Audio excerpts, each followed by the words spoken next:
Codification des repères de coupe, de rainage, de prédécoupe et de perforation.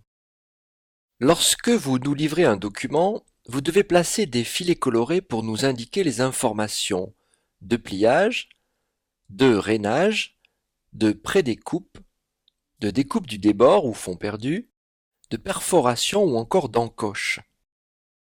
Tous ces filets de repérage doivent être placés sur le recto de votre document, en dehors de la zone de coupe et au-delà du fond perdu.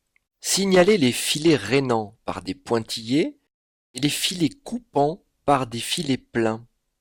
Ainsi, les indications de coupe du fond perdu seront indiquées par un filet noir placé à chaque angle du document.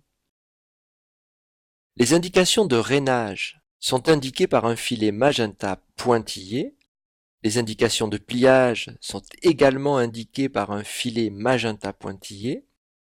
Et les indications de prédécoupe sont indiquées par un filet cyan pointillé.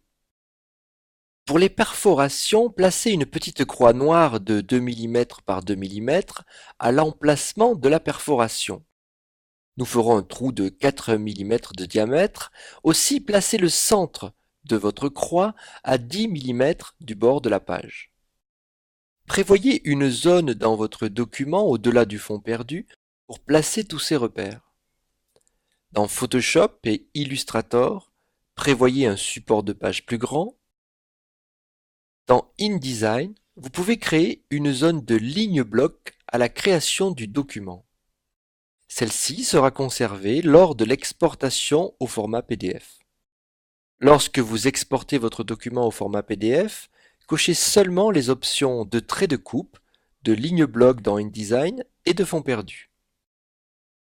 Si vous prévoyez une forme de découpe dans votre document, livrez-nous des fichiers séparés. D'un côté, votre document enregistré au format PDF, de l'autre, le profil de découpe enregistré au format Illustrator EPS. Dans tous les cas, pensez à joindre une maquette imprimée pour nous aider à mieux comprendre votre document.